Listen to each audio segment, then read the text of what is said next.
iyadoo guud ahaanba dadweynaha ku dhaqan Somaliland ay weli ka warsugayaan natiijada doorashada ka dhacday guud ahaanba Somaliland.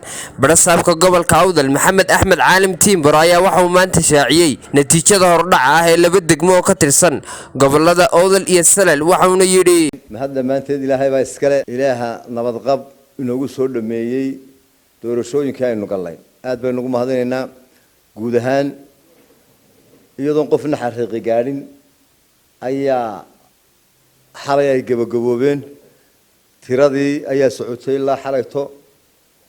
waxaan ay komishanka qaranku soo dhameeyeen laba degmo ilaa hadda ayaan soo gaaray warkoodu.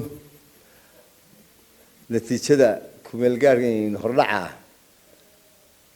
ee degmooyinka Loghaya iyo Saylac ayaa ilaa hadda soo gaaray.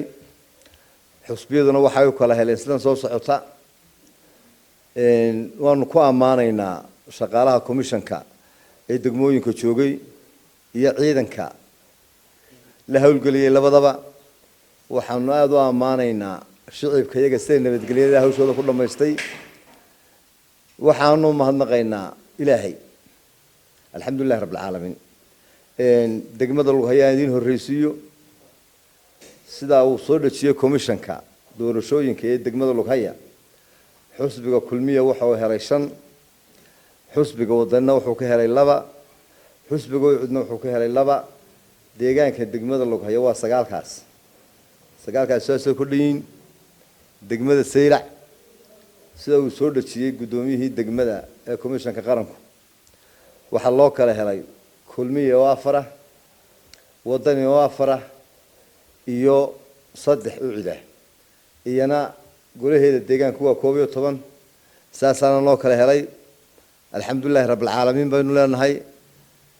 intii heshay waanu hambalyeeynaa, inta kale istishaabisayna waanu hambalyeeynaa. guul baa u soo hoytay baan leeyahay degmooyinkeena gobolka awdal iyo qaranka Somaliland intaba.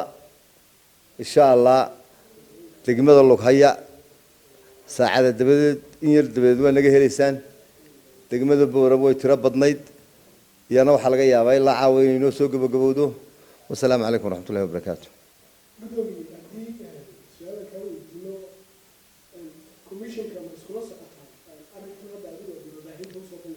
adeer wuxuu komishanku dhajiyin baan anagu sheegnaa. anagu faragelin kuma lihin. go'aan kuugu daray go'aankii komishanku baan ku sheegnay mid anagu aan leenahay maaha. gidaarka lagu dhajay waa black and white, wax qarsoon maaha. natiijadii ay soo saareen komishanka qaranku ee ku meel gaarka ahayd ma idin sheegay.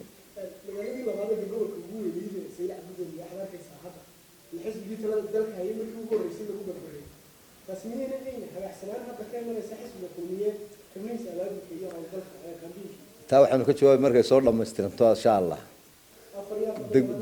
degmooyinka gole waa daroob baa lagu baandheeyay tan. laakiin degmooyinka kalena canaantu waxay noqonaysaa markay inoo soo wada gaboobaan insha Allah. golna natiijada degmooyinka baki iyo boorama inay natiijada hordhaca soo tahay. wallahi dokumentation gacantiisa ku jirta, laakiin anagu waxaan filaynaa maanta gelinka dambe inay iska soo gabagabo. Cabshakuur Maxamed Ali 5 TV Boorama.